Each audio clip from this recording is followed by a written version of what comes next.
Salut à tous, c'est Bloodfear Manga, bienvenue dans cette nouvelle vidéo. Aujourd'hui, je vais interviewer la grande et magnifique Niali Manga, donc qui est une Instagrammeuse manga avec un peu plus de 1000 abonnés.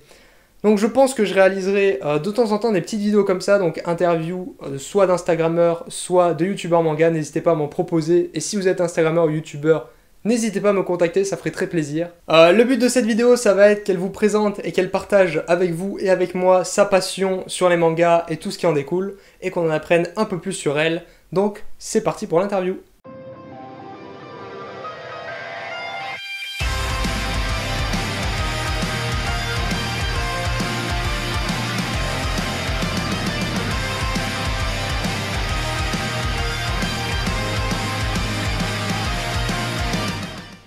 Bonjour Niali Manga, comment est-ce que ça va? Est-ce que tu peux commencer par te présenter?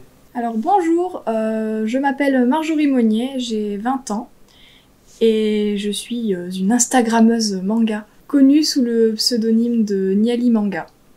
Premièrement, d'où est venue cette passion pour les mangas? La première fois que j'ai lu un manga, c'était au CDI de mon collège. Après avoir vu beaucoup d'animes, je me suis dit que ça pouvait être bien d'élargir en lisant. Et j'ai été passionnée par les premiers mangas que j'ai lus. Puis pendant quelques années, je n'ai plus lu ou eu la motivation de lire. Et avec mon copain actuel, qui est très très fan de manga, et qui en achetait vraiment beaucoup, et tout le temps. Et à force d'aller avec lui, je me suis penchée à m'en acheter pour moi.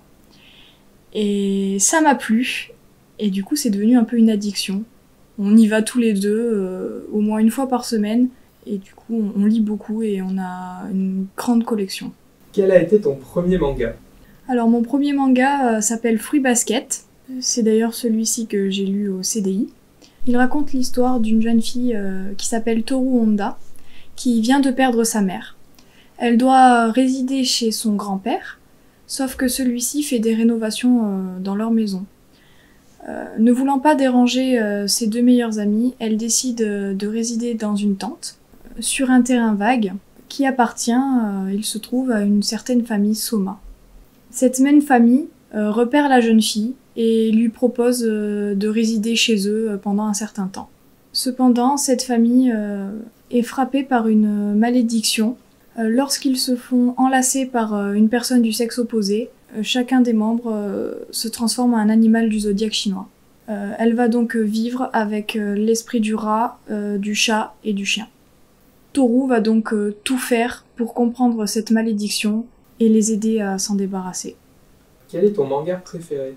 Mon manga préféré est donc Fruit Basket, qui est le premier que j'ai lu, et peut-être avec un peu de nostalgie, mais il est vraiment très bien et correspond à tous les critères qu'un manga doit avoir.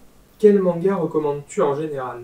Pour la partie shonen, je conseillerais A Silent Voice, qui est un manga très psychologique, puisqu'il parle d'une jeune fille qui se fait harceler, car elle est sourde, par un petit garçon qui en fait ne la comprend pas.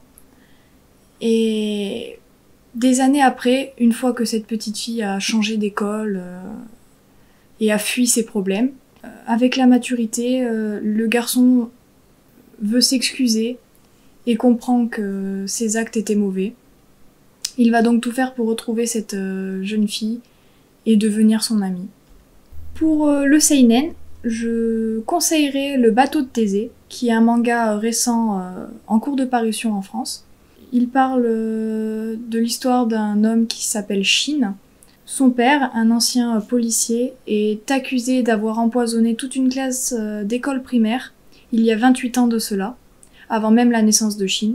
Celui-ci et sa famille en ont subi les lourdes conséquences, ont dû changer de ville très souvent et ont une forte rancœur envers leur père.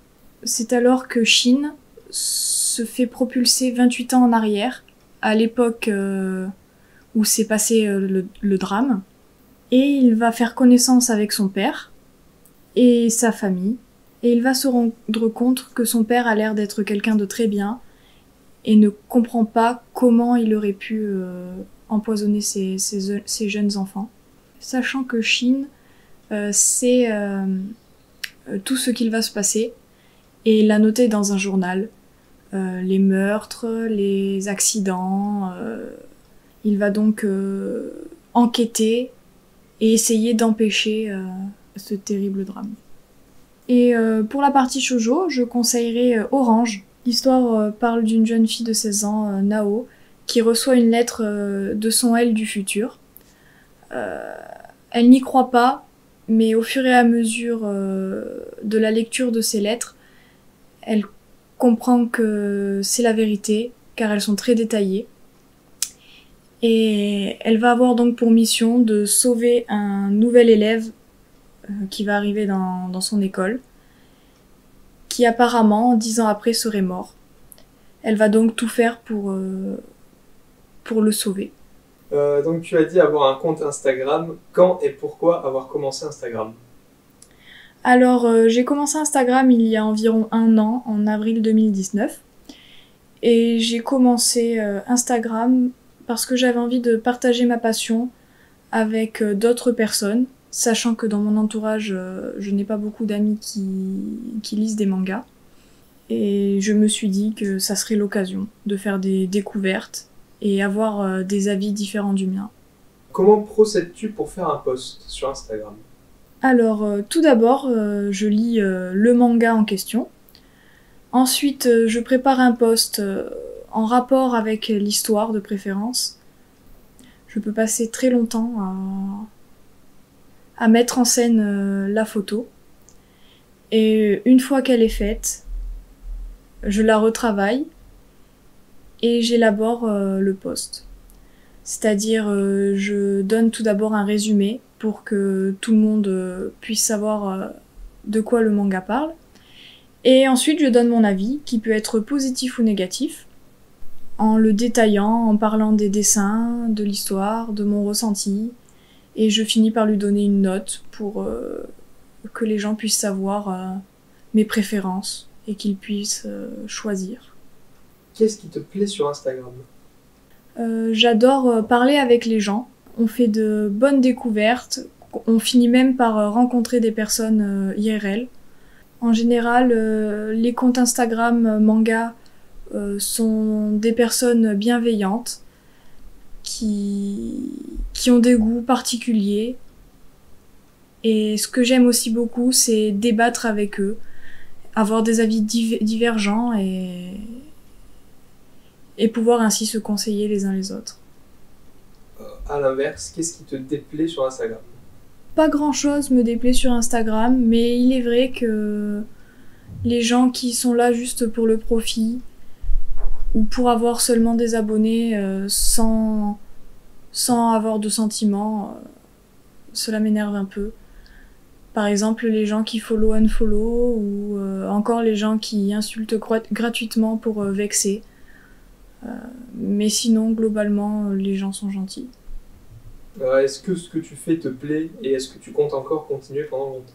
Pour l'instant, ce que je fais me plaît beaucoup. Après, je demande aussi conseil à mes abonnés qui peuvent avoir de bonnes idées. Et je pense le continuer longtemps, tant que ma passion persistera. Et ça me va très bien comme ça. Eh bien, merci à toi d'avoir répondu. Est-ce que j'ai le droit de faire un dab des enfers? Si tu veux, mais je le laisse dans la vidéo. D'accord. Merci à vous pour cette interview et au revoir. Voilà, c'est tout pour cette petite interview. J'espère qu'elle vous aura plu. Merci à Niali Manga d'avoir participé et d'avoir répondu à toutes ces questions. J'espère que vous êtes contents d'en avoir appris un peu plus sur elle. Si vous ne la connaissez pas, ou même si vous la connaissez déjà, n'hésitez pas à la rejoindre sur sa page Instagram que je vous affiche juste à côté. Elle poste régulièrement des critiques sur plein de mangas différents. Donc n'hésitez pas à la rejoindre, ça lui ferait plaisir. Merci à tous, n'hésitez pas à vous abonner, à laisser un like, à commenter et à me dire si vous voulez que j'interviewe d'autres personnes. A plus pour une prochaine vidéo.